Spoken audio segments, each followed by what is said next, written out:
Hello guys.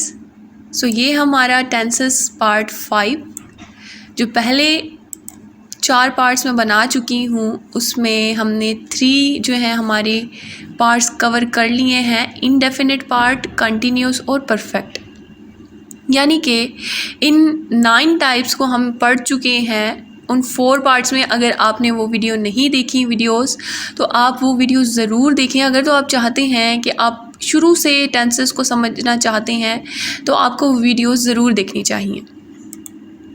आज इस video में हम कवर करेंगे परफेक्ट कंटिन्यूस पार्ट को, यानी कि present perfect continuous, past perfect continuous और फ्यूचर परफेक्ट कंटिन्यूस को। सो गाइज, आपने वीडियो को एंड तक ज़रूर देखना है। सबसे पहले हम पढ़ेंगे प्रेजेंट परफेक्ट कंटिन्यूस टेंस को। प्रेजेंट परफेक्ट कंटिन्यूस टेंस ऐसा टेंस होता है जो शो करता है किसी भी ऐसे काम को जो पास्ट में स्टार्ट हुआ था और अभी तक जारी है, मतलब कि प्रेजेंट में भी जारी है। और जो भी परफेक्ट कंटिन्यूस का टेंस होता है, चाहे वो प्रेजेंट का है, प्रेजेंट परफेक्ट कंटिन्यूस है, या फिर पास्ट परफेक्ट कंटिन्यूस है, या फ्यूचर परफेक्ट कंटिन्यूस है, वहाँ पर वक्त का तज़किरा लाजमी किया जाता है कि इस वक्त से काम हो रहा था और अब तक जारी है। जैसा कि मैं सुबह से फुटबॉल खेल रही हूँ, या मैं सुबह से पढ़ रही हूँ। तो यहाँ पर सुबह से जो है ना, ये वक्त का तज़किरा यहाँ पर किया गया है। और सुबह से मतलब कि पास्ट में पहले से काम हो रहा है और अभी तक जारी है। Shows that something started in the past and is continuing at the present time. वही बात है। सो कुछ रूल्स देख लेते हैं इसके, जिनको फॉलो करके हम टेंस क्रिएट कर सकते हैं प्रेजेंट परफेक्ट कंटिन्यूस का। यहाँ पर सिंस और फॉर का यूज़ तो मस्ट है। सिंस और फॉर यूज़ किया जाता है। और कहाँ पर सिंस यूज़ किया जाता है, कहाँ पर फॉर यूज़ किया जाता है, ये भी हम इसी वीडियो में देखेंगे। हैज़ और हैव बीन यूज़ किया जाता है, यानी कि हैज़ के साथ भी बीन लगता है और हैव के साथ भी बीन लगता है। तो हैज़ बीन और हैव बीन कहाँ कहाँ यूज़ करना है। ही, शी, इट या फिर किसी भी सिंगल नेम के साथ हमने लगाना है हैज़, और किसी भी प्लूरल नेम या फिर आई, वी, यू, दे या फिर प्लूरल नेम के साथ लगाना है हैव। और दूसरी बात कि यहाँ पर देखिए कंटिन्यूस है, तो फर्स्ट फॉर्म ऑफ वर्ब के साथ ING तो ज़रूर लगेगा। यहाँ तक क्लियर हो गया। और अगर हमने नेगेटिव बनाना है फिक्रे को, तो नॉट ऐड कर देंगे हैज़ और बीन के मिड में, हैज़ नॉट बीन या फिर हैव नॉट बीन। और अगर इंटेरोगेटिव बनाना है, सवालिया बनाना है, तो हैज़ और हैव जो है वो सब्जेक्ट से पहले आ जाएंगे। तो अब देख लेते हैं फॉर और सिंस को, कि फॉर और सिंस क्या रोल प्ले करते हैं, कहाँ पर यूज़ किए जाते हैं, इनमें क्या डिफरेंस है। थोड़ा सा ये डिफरेंस भी देख लेते हैं। देखिए फॉर जो है, फॉर हम यूज़ करते हैं किसी भी टाइम के ड्यूरेशन को शो करने के लिए, ड्यूरेशन ऑफ टाइम को शो करने के लिए, यानी कि ये एक ऐसे टाइम के साथ यूज़ होता है जो इनडेफिनेट होता है, मतलब कि उस टाइम का एग्जैक्ट पता नहीं होता कि इस वक्त पर ये काम हुआ, एक एक्यूरेट टाइम नहीं दिया होता। जैसे कि how many weeks, months, years, minutes, seconds, यहाँ पर कोई एग्जैक्ट टाइम नहीं दिया जाता। एक सेंटेंस एग्जांपल देख लेते हैं, जैसे कि है he has been learning English for 2 hours। अब यहाँ पर देखें, ये जो 2 hours है, ये एक इनडेफिनेट टाइम है। यहाँ पर एक्यूरेट टाइम नहीं बताया गया कि इतने बजे से वो 2 बजे से जो है वो लर्न कर रही है, या वो 1 बजे से, कोई एग्जैक्ट टाइम नहीं बताया गया। तो ये एक इनडेफिनेट टाइम है कि 2 घंटे से। तो यहाँ पर हमने यूज़ किया है फॉर का। इसी तरह है I have been living in Lahore for 4 weeks। देखिए 4 हफ्तों से 4 weeks, ये भी एक इनडेफिनेट टाइम है। ओके, तो अब देख लेते हैं सिंस को।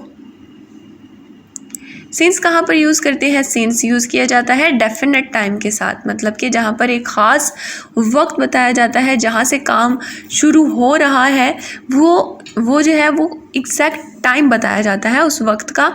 तो वहाँ पर हम यूज़ करते हैं since, showing point of time और definite time. For example, he has been learning English since 2017। अब यहाँ पर देखिए 2 आवर्स था, ये तो एक इंडेफिनिट टाइम था, कोई ख़ास यहाँ पर एग्जैक्ट टाइम नहीं बताया गया था, लेकिन यहाँ पर एक एग्जैक्ट वक्त बताया गया है, ईयर बताया गया है कि 2017 से। इसी तरह I have been living in Lahore since 2002, यहाँ पर भी डेफिनेट टाइम बताया गया है, जबकि यहाँ पर एक इनडेफिनेट टाइम बताया गया था। ओके, आई होप ये आपको क्लियर हो गया होगा। सिंस कहाँ पर यूज़ करना है, फॉर कहाँ पर यूज़ करना है, दोनों में डिफरेंस क्या है। तो अब देख लेते हैं टेंस क्रिएट करके। फर्स्ट पर है अफर्मेटिव, मतलब कि अब हम अफर्मेटिव टेंस कैसे क्रिएट कर सकते हैं प्रेजेंट परफेक्ट कंटिन्यूस का। जैसा कि है, आप पिछले 5 साल से उर्दू बोल रहे हो। पिछले 5 साल से, देखिए वक्त का तज़किरा है यहाँ पर। You have been speaking Urdu for the last 5 years। अब यहाँ पर फॉर क्यों यूज़ किया, क्योंकि यहाँ पर एक इनडेफिनेट टाइम का जिक्र हो रहा है, ना कि डेफिनेट टाइम का। ख़ास सन नहीं बताया गया, ख़ास ईयर नहीं बताया गया कि इस ईयर से उर्दू बोली जा रही है, नहीं, 5 सालों से। तो यहाँ पर हमने यूज़ किया है फॉर का। दूसरी बात ये कि हैव बीन यूज़ किया है और फर्स्ट फॉर्म के साथ ing लगाई है। ओके, एफर्मेटिव टेंस ऐसे क्रिएट होगा। अगर हमने नेगेटिव बनाना है, आप पिछले 5 साल से उर्दू नहीं बोल रहे हो, तो यहाँ पर ना की बात हो गई है। You have not been speaking Urdu for the last 5 years। अब यहाँ पर भी लास्ट 5 years जो है ये तो हमने देख लिया कि 5 years के साथ हमने फॉर लगाया है और यहाँ पर हमने रूल को भी फॉलो किया है, लेकिन नॉट यहाँ पर लगा दिया गया है हैव और बीन के मिड में। जस्ट यही चेंजिंग आएगी यहाँ पर। इंटरोगेटिव सवालिया बनाना है। इंटरोगेटिव जहाँ पर भी आ जाए तो आप समझ जाएं, यहाँ पर सवालिया जो होगा, वो जो हमारा टेंस होगा वो सवालिया है, मतलब कि उसमें क्वेश्चन किया जा रहा होगा। अब हम इंटरोगेटिव बनाएंगे तो क्या रूल्स फॉलो करेंगे, जैसे कि है, क्या मैं सुबह 9 बजे से गेम्स खेल रही हूँ। तो यहाँ पर मैं लिखूँगी have I been playing games since 9 AM। यहाँ पर फॉर यूज़ हुआ था, यहाँ पर सिंस यूज़ किया है। क्यों?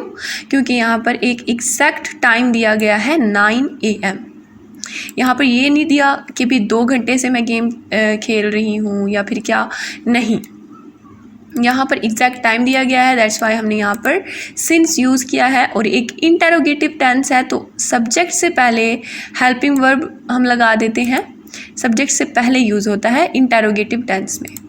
Have I been playing games since 9 AM।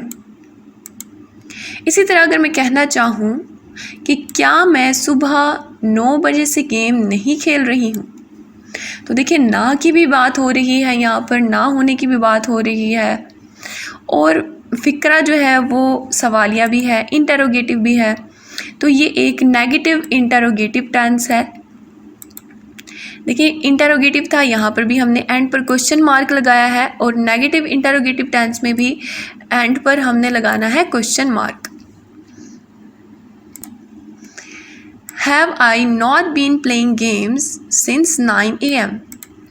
देखिए सेम है सब कुछ, हैव आई, लेकिन नेगेटिव है तो यहाँ पर हमने नॉट तो लगाना ही है। तो नॉट यहाँ पर आया है जस्ट सब्जेक्ट के फ़ौरन बाद।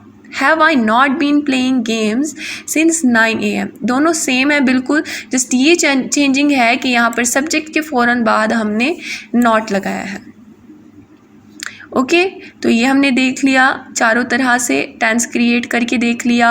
हमने देख लिया सिंस और फॉर में क्या डिफरेंस है, कहाँ कहाँ पर हमने सिंस यूज़ करना है और कहाँ पर हमने फॉर यूज़ करना है, ये भी क्लियर हो गया।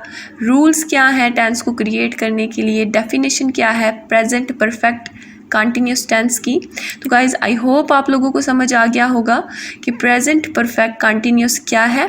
तो गाइज़ अब देखते हैं नेक्स्ट टाइप। नेक्स्ट है past perfect continuous. Past perfect continuous ऐसे टेंस होते हैं जो शो करते हैं किसी भी ऐसे काम को जो पास्ट में स्टार्ट हुआ था, मतलब कि हमारे बीते हुए कल माजी में स्टार्ट हुआ था और माजी में किसी एक ख़ास वक्त तक जारी रहा था। तो इस सिचुएशन को जो शो करते हैं टेंसेस वो पास्ट परफेक्ट कंटिन्यूस टेंस होते हैं और इसकी पहचान है फ़िक्रे के एंड पर रहा था, रही थी या फिर रहे थे आता है। अब देखिए, जो भी परफेक्ट कंटिन्यूस का टेंस होता है, चाहे वो पास्ट परफेक्ट कंटिन्यूस हो, फ्यूचर परफेक्ट कंटिन्यूस हो या फिर प्रेजेंट परफेक्ट कंटिन्यूस हो, वहाँ पर हम क्या चीज़ ऐड कर देते हैं, वहाँ पर हमें वक्त का तज़किरा करना ज़रूरी होता है कि इस वक्त तक ये काम जारी रहा था, तो वहाँ पर वक्त का तज़किरा करना ज़रूरी होता है। सो गाइज़, आगे देखते हैं, जैसे कि है मैं सुबह से फ़ुटबॉल खेल रहा था या फिर खेल रही थी। तो यहाँ पर सुबह से वक्त का तज़किरा है कि सुबह से ये काम हो रहा था। ओके, रूल्स देख लेते हैं। सिंस और फॉर यूज़ होगा जैसे कि पिछले टेंस में यूज़ हुआ है, और यहाँ पर कोई हैज़ बीन या फिर जो है हैव बीन यूज़ नहीं होगा, जस्ट हैड बीन, ये एक ही हेल्पिंग वर्ब यहाँ पर यूज़ किया जाएगा हर जो है नाउन या फिर प्रोनाउन के साथ। हर टेंस में वर्ब की फर्स्ट फॉर्म के साथ आईएनजी लगाएंगे, चाहे हम किसी भी सिचुएशन में लिख रहे हों, किसी भी तरह से लिख रहे हों, टेंस को अफर्मेटिव लिख रहे हैं, नेगेटिव बना रहे हैं, इंटरोगेटिव बना रहे हैं, यही रूल्स फॉलो होंगे कि हैड बीन लगेगा एक तो, और चीज़ें ऐड होंगी लेकिन हैड बीन चेंज नहीं होगा, हैड बीन लगेगा सबके साथ और वर्ब की फर्स्ट फॉर्म के साथ आईएनजी लगेगा। ओके, लेकिन जब हम नेगेटिव बनाएंगे तो हैड बीन तो है लेकिन ऐड हो जाएगा बीच में not. Of course not add होगा, क्यों? क्योंकि नेगेटिव है सेंटेंस, इसलिए हैड और बीन के मिड में यहाँ पर नॉट आ जाएगा, सो हैड बीन लगेगा। और जब हम इंटरोगेटिव बनाएंगे तो हैड क्या हो जाएगा, हैड चला जाएगा सब्जेक्ट से पहले, जो कि हर टेंस में होता है। सो गाइज, अब बनाते हैं टेंस। इन्हीं रूल्स को फॉलो करके अफर्मेटिव बनाना है हमने कि वो 8 बजे से किताब पढ़ रहा था। He had been reading books since 8 o'clock। अब देखिए 8 बजे एग्जैक्ट टाइम दिया गया है तो हमने यहाँ पर since यूज़ किया है।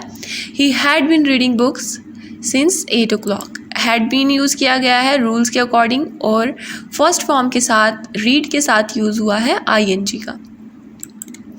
इसी तरह जब हम नेगेटिव बनाएंगे तो हमने ना की बात तो करनी ही है, तो हमने क्या करना है, हैड नॉट बीन यहाँ पर यूज़ करना है। वो सुबह से किताबें नहीं पढ़ रहा था।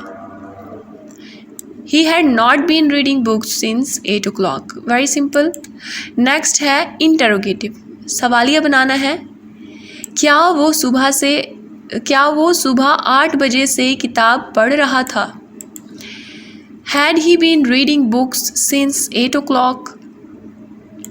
देखिए रूल्स सेम है, सबके मिलते जुलते हैं कि सब्जेक्ट से पहले आ जाएगा जो है हेल्पिंग वर्ब, लेकिन क्या चीज़ें से चेंज है कि हेल्पिंग वर्ब्स चेंज है, यहाँ पर फॉर्म्स चेंज है, जस्ट ये चेंजिंग है। बाकी ये चीज़ के जब हमने इंटरोगेटिव बनाना है तो सब्जेक्ट से पहले ही हेल्पिंग वर्ब चला जाता है, लेकिन अगर बीन वाला होता है पास्ट ये परफेक्ट कंटिन्यूस का टेंस होता है तो बीन यहीं पे रहता है सब्जेक्ट के बाद।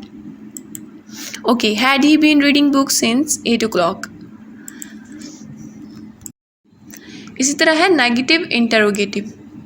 नेगेटिव इंटरोगेटिव में क्या है, फिक्रा इंटरोगेटिव सवालिया भी है और ना होने की बात भी हो रही है, नेगेटिव भी है। क्या वो, यहाँ पर आएगा वो, क्या वो सुबह 8 बजे से किताब नहीं पढ़ रहा था। क्या वो सुबह 8 बजे से किताब नहीं पढ़ रहा था। तो ये क्या होगा, ये होगा had he not been reading books since 8 o'clock। यहाँ पर क्या चेंजिंग आई है कि नॉट आ गया है सब्जेक्ट के फ़ौरन बाद, बाकी सब कुछ वैसा ही है। सब्जेक्ट यहाँ पर क्या है, सब्जेक्ट है यहाँ पर ही। ओके ओके गाइस, तो ये हमने देख लिया, सेकंड भी टाइप हमने देख ली। लास्ट टाइप रह गई है हमारी फ्यूचर परफेक्ट कंटिन्यूस को अब देखते हैं। तो नेक्स्ट और लास्ट टाइप है टेंसेस की future perfect continuous tense. Future perfect continuous tense ऐसे टेंसेस होते हैं जो शो करते हैं किसी भी ऐसे एक्शन को जो फ्यूचर में होगा और किसी एक ख़ास वक्त तक जारी रहेगा। Okay, future perfect continuous tense is a tense that indicates that something will occur in the future and continue for an expected length of time। लेकिन वक्त का तज़करा साथ में बहुत ज़रूरी है परफेक्ट कंटिन्यूस टेंस में। कुछ इसके रूल्स देख लेते हैं जिनको फॉलो करके हम टेंस क्रिएट कर सकते हैं। इसमें हमने यूज़ करना है विल हैव बीन का और शैल हैव बीन का। Will have been, shall have been use होगा। वर्ब की फर्स्ट फॉर्म के साथ आईएनजी ऐड करना है। देखिए यहाँ पर will have been, shall have been हम यूज़ कर सकते हैं आई और वी के साथ, बाकी सब के साथ विल हैव बीन। लेकिन विल हैव बीन हम आई और वी के साथ भी यूज़ कर सकते हैं। ज़रूरी नहीं है अगर हम शैल हैव बीन ना भी यूज़ करें, विल हैव बीन यूज़ करें तो ये भी ठीक है। और नेगेटिव जब हमने बनाना होगा तो विल और शैल के साथ हमने नॉट लगाना है, ठीक है। जैसे विल नॉट हैव बीन या फिर शैल नॉट हैव बीन। जब हमने इंटेरोगेटिव बनाना है तो विल और शैल सब्जेक्ट से पहले यूज़ होगा।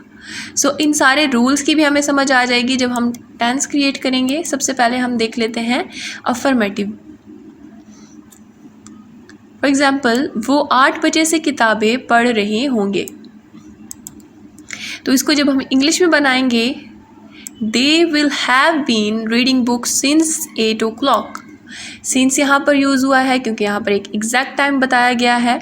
Reading first form of verb के साथ हमने आईएनजी ऐड किया है और विल हैव बीन यूज़ किया है क्योंकि ये एक फ्यूचर परफेक्ट कंटिन्यूस का टेंस है। एंड पे इसके देख लें रहे होंगे, इसकी ये पहचान है रहा होगा, रही होगी या फिर रहे होंगे वक्त के तज़किरे के साथ। जैसे कि यहाँ पर बताया गया है कि 8 बजे से।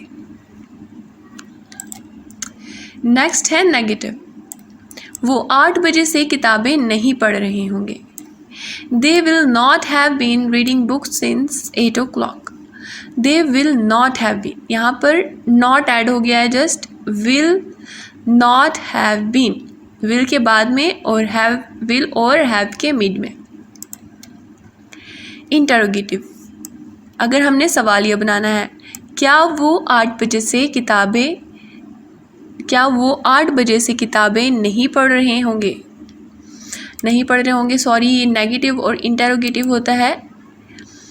जस्ट इंटरोगेटिव है तो वो होगा क्या वो 8 बजे से किताबें पढ़ रहे होंगे। Will they have been reading books since 8 o'clock। देखिए विल चला गया है सब्जेक्ट से पहले, सब्जेक्ट है यहाँ पर दे, सो दे से पहले होगा विल और उसके बाद में हैव बीन। जस्ट विल ही जाएगा सब्जेक्ट से पहले। ये चेंजिंग आती है इसमें इंटरोगेटिव जब हम टेंस क्रिएट करते हैं कि सब्जेक्ट से पहले चला जाता है हेल्पिंग वर्ब। और अगर मैं कहना चाहूँ कि क्या वो 8 बजे से किताबें नहीं पढ़ रहे होंगे, तो ये है एक नेगेटिव इंटरोगेटिव टेंस जिसमें नेगेटिव बात भी हो रही है, ना होने की भी बात है और सवालिया भी है फिक्रा। Will they not have been reading books since 8 o'clock। अब यहाँ पर देखें दोनों जो है ना, इनके एंड पर हमने क्वेश्चन मार्क लगाया है क्योंकि ये इंटरोगेटिव है, सवालिया हैं फिक्रे। इसमें भी वही चीज़ है जो यहाँ पर थी, बस नॉट ऐड हो गया है। सब्जेक्ट के फ़ौरन बाद हमने नॉट ऐड करना होता है जब हम नेगेटिव इंटरोगेटिव टेंस क्रिएट करते हैं। ओके, तो ये हमने देख लिया कि फ्यूचर परफेक्ट कंटिन्यूस टेंस क्या होता है। तो इसी के साथ साथ हमारे सारे टेंसेस जो हैं वो ख़त्म हो चुके हैं, सब टेंसेस मैं पढ़ा चुकी हूँ। सो 5 पार्ट्स हमारे ये बने हैं टेंसेस के। तो गाइज़ आपने वो 4 पार्ट्स भी लाजमी देखने हैं ताकि आपको अच्छे तरीके से समझ आ जाए शुरू से कि टेंसेस क्या है। ओके गाइज़, अगर आपको वीडियो अच्छी लगी है तो वीडियो को लाइक ज़रूर करें और चैनल को सब्सक्राइब करना मत भूलिएगा। Okay guys, thanks for watching, stay tuned.